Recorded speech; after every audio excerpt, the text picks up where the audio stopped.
2019 2024 మధ్య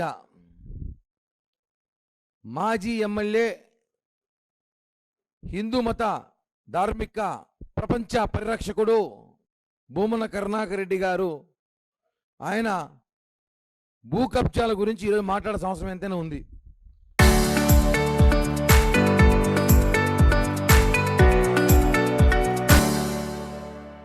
గతంలో అనేకసార్లు జనసేన పార్టీ కానివ్వండి, మేము కూటమి సభ్యులు కరుణాకర్ రెడ్డి గారు చేసిన భూ కబ్జాల గురించి మేము చెబితే ఒక్క అంగుళం కూడా నేను తీసుకో ఉంటే మీరు ఏ విచారణకైనా సిద్ధం.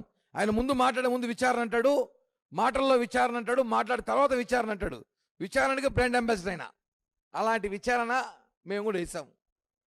మేము విచారణ ఇస్తే ప్రభుత్వ విచారణలో వచ్చింది ఏమని, తిరుపతి మంగళం గ్రామ పంచాయతీలో 471 472 సర్వే నంబర్లో ప్రభుత్వ పొరంబోకు భూమిలో 7 ఎకరాలకు పైగా భూమన కరుణాకర్ రెడ్డి ఆ ప్రభుత్వంలో ఎమ్మెల్యేగా ఉన్నప్పుడు అక్కడ వ్యవసాయాన్ని కోసం పెట్టుకున్నాడని చెప్పి సమాచారం ఉంది గతంలో. ఈరోజు అది వాస్తవం అని చెప్పి తెలిచారు. అదేవిధంగా తిరుచానూరు 41/1 47/2 అక్కడ 9 ఎకరాలు, అలాగే 472 సర్వే నంబర్ 473 3 ఎకరాలు ప్రైవేట్ ఆక్రమణ బెదిరించి పెట్టి తన బలంతో ఇలా తిరుపతిలో అనేక మొత్తాన్ని చూస్తే 100 కోట్లకు పైగా భూ కబ్జా, 100 కోట్లకు పైగా భూమన కరుణాకర్ రెడ్డి గారు భూ కబ్జా తిరుపతిలో చేశారని చెప్పి ప్రభుత్వం గుర్తించి ఈరోజు నిన్న అక్కడ కాంపౌండ్ తొలగించడం జరిగింది, అక్కడ బోర్డులు పెట్టడం జరిగింది. ఇప్పుడు అడుగుతున్న ఈ పేటీఎం బ్యాచ్ ఉంటుంది. ఆ రోజు తిరుపతి మీడియా వాళ్ళకి ప్రభుత్వం అలాట్ చేసిన స్థలం, ప్రభుత్వం స్థలం అలాట్ చేస్తే దాన్ని ఇచ్చేటప్పుడు మీరు ఎంత రాద్ధాంతం చేశారు, ఎంత రాద్ధాంతం చేశారు, ఎన్ని స్టోరీలు పెట్టారు. కబ్జాలు కబ్జాలు తిరుపతిలో అరాచకం, కూటమి అరాచకం అన్నారు. ఈరోజు మీ నాయకుడు వందల కోట్ల రూపాయలు ఎకరాలు సంబంధించిన భూములు కబ్జా చేశారే, ఒకడన్నా మాట్లాడుతున్నారా? మాట్లాడలేదే. తిరుపతి ప్రజలు నిజంగా అదృష్టవంతులండి. ఎందుకంటే ఈ కరుణాకర్ రెడ్డి బాధ్యత తప్పించుకున్నాం మనం. లేకపోయింటే మనం అందరం కూడా మన ఇల్లు కూడా కబ్జాలు చేసే పరిస్థితి ఈరోజు భూమన కుటుంబం ఉంది. ఏమి చేసినా ఆయన నేను ఒట్టేస్తా, ఏ దేవుడివి నమ్మకం లేదు బేసిక్గా ఆయనకి, కానీ దేవుడి మీద ఒట్లయితే వేస్తాడు బ్రహ్మాండంగా.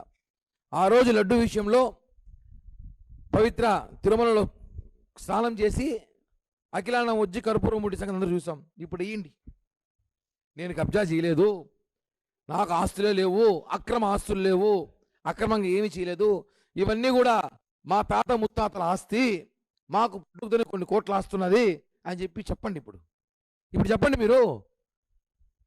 ఈ సర్వే నంబర్ అన్నీ కూడా ఇంకా తోవే కొద్దీ ఇంకా చాలా వస్తున్నాయి. ప్రభుత్వం కోరుతున్నా ఇంకా చాలా విషయాలు కూడా భూమన కరుణాకర్ రెడ్డి వాళ్ళ కుటుంబ సభ్యులు కబ్జా చేసి చాలామంది బాధితులు బయటికి రాకుండా భయపడే ఎవరు ఉంటే కూడా దయచేసి బయటికి రండి. తిరుపతి ప్రజల్లో కూటమి ప్రభుత్వం ఉంది, మీకు మేము భరోసాగా నిలబడతాం.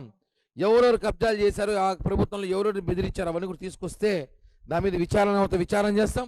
మీ సొంత స్థలం అయితే దానికి మేము కృషి చేసి కూడా మీకు పక్కన నిలబడతామని చెప్పి కూడా తెలియజేస్తూ, ఇప్పుడు నిన్న 7వ మైళ్ళ ఆంజనేయ స్వామి గుడి దగ్గర ఒక ఆంజనేయ స్వామి విగ్రహం ఎత్తుకెళ్ళిపోయారని చెప్పి మొత్తం YSR Congress party social media, YSR Congress party పెద్ద పెద్ద నేతలు అందరూ కూడా ఇంత కబ్జా జరిగితే ఒకడు మాట్లాడు. నిన్న భూమన కరుణాకర్ రెడ్డి ప్రెస్ మీట్ పెట్టి ఒక వీడియో రిలీజ్ చేశారు. ఒక పక్క కబ్జా ఇష్యూ జరుగుతోంది, ప్రభుత్వం వచ్చి దాన్ని తొలగిస్తూ ఉంటే ఆయన ఆంజనేయ స్వామి గురించి మాట్లాడతాడు తమాషగా. ఆంజనేయ స్వామి విగ్రహం కనపడలేదు, ఈయన ఇంత స్థలాలు కబ్జా చేసినాడు, ఇంత ఆంజనేయ స్వామి విగ్రహం ఎత్తుకున్నాడు, ఆ విగ్రహం కనపడలేదు. ఇదేనా కూటమి ప్రభుత్వం?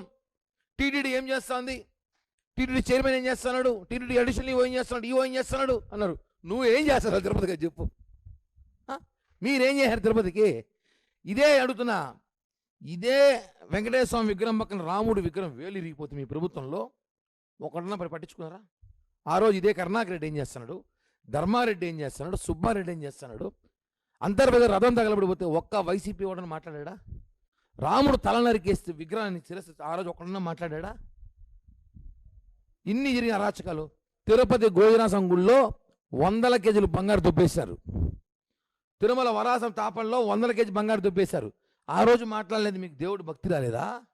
ఈరోజు 7 మైల్లో ఎవడో ఒక అగాంతుడు, నాకు మా అనుమానం నువ్వే పంపించినావు ఏమైనా ఇవన్నీ సైడ్ ట్రాక్ చేయడానికి, ఈ గిబ్జాలు బయట రాకూడదు చెప్పి ఈయన ఏమైనా పంపించి ఆంజనేయ స్వామి ఎత్తుకోవచ్చండి అని చెప్పినాడేమో. అట్టే ఉంది చూస్తా అంటే. ఆంజనేయ స్వామి విగ్రహం ఎత్తుకుని దాన్ని హడావిడి చేస్తే దాన్ని పట్టుకున్నాం మేము. ఎంక్వైరీ జరుగుతుంది. 14 గంటల్లో టీటీడీ విజిలెన్స్ ఎస్పీ గారు నేతృత్వంలో ఎవరైతే ఆ విగ్రహం తీసుకెళ్లారో పట్టుకున్నాం. దానికి పూజలు కూడా నిర్వహించి మళ్ళీ ఆ విగ్రహాన్ని ప్రతిష్ఠిస్తున్నాం. అక్కడ ఏర్పాట్లు కూడా ఇంకా మిగతా భవిష్యత్తులో ఎటువంటి జరగకుండా దానికి ఏర్పాటు కూడా ప్రభుత్వం టీటీడీ తీసుకుంటామని చెప్పి కూడా తెలియజేస్తున్నాం. మీరు కుల దేవుళ్ళ గురించి మాట్లాడడం కరెక్ట్ కాదు. మీరు నిన్న డైవర్ట్ చేయడానికి ఇంత పెద్ద ఇష్యూని తీసుకురావడానికి టీటీడీలో నేను ఒకటే భక్తికి బ్రాండ్ అంబాసిడర్గా ఉన్న భూమన కరుణాకర్ రెడ్డి గారు అడుగుతున్నా. తిరుపతిలో అనేక సమస్యలు మీకు ప్రభుత్వంలో టీటీడీలో జరిగినప్పుడు, దేవుళ్ళు విగ్రహాలు తీసేసినప్పుడు ఆ రోజు ఎందుకు మీరు ఒక్క మాట మాట్లాడలేదు? ఈరోజు ఆంజనేయ స్వామి గురించి ఎత్తుకొని మీరు కానీ ఆ శ్యామల గారు కానివ్వండి, ఇంకా ఎంతో చాలామంది పొద్దున్నేసి వీడియోస్ చూసా. అందరూ పాపం వాళ్ళ అన్నం కూడా వెళ్ళండి, చాలామంది విగ్రహం కనపడలేదు అనేసి అన్నం కూడా రాత్రి నుంచి మేము మాకు నిద్ర కూడా రావట్లేదండి, విగ్రహం ఎత్తుకెళ్ళిపోయారని చెప్పి శ్యామల గారు వాళ్ళు మాట్లాడుతుంటే హాస్యాస్పదంగా ఉంది. దేవుళ్ళు విగ్రహాలు కాల్ చేశారు, మీరు ఎత్తుకెళ్ళిపోయారు. వెండి విజయవాడలో గుళ్ళో ఇది వెండే కర్ర తీసేశారు పూర్తిగా. వెండి ఏనుగులు విగ్రహాలు కర్ర తీశారు. ఇవన్నీ కూడా ఉన్నాయి, ప్రజలన్నీ గమనిస్తున్నారు. ఇంకా అనేక ఆరోపణలన్నీ ఉన్నాయనుకుంటారు, కాదు, అనేక వాస్తవాలు ఉన్నాయి. భూమన కరుణాకర్ రెడ్డి చేసిన భూ కబ్జాలన్నీ కూడా తిరుపతిలో ఒక్కొక్కటిగా వెలుగు చూస్తాను. ఇవన్నీ 100 కోట్లు ఆగేదైతే నాకు సమాచారం అయితే కాదు, ఇది భారీ ఎత్తున జరిగిన కుంభకోణం. 100 కోట్లు పైగా కరుణాకర్ రెడ్డి అనుచరులు కరుణాకర్ రెడ్డి కబ్జా చేశారు. తిరుపతి ప్రజలు తస్మాత్ జాగ్రత్త. భవిష్యత్తులో కూడా వాళ్ళని ప్రజలు నమ్మే పరిస్థితులు లేము కాబట్టి మీ కబ్జాలు ఏమైనా జరిగి ఉంటే వ్యక్తిగతంగా కూడా మీరు ఫిర్యాదు చేసుకోవడానికి కూటమి నాయకుల దగ్గరికి వస్తే మేము మీకు సహకరిస్తామని చెప్పి కూడా తెలియజేస్తున్నాం.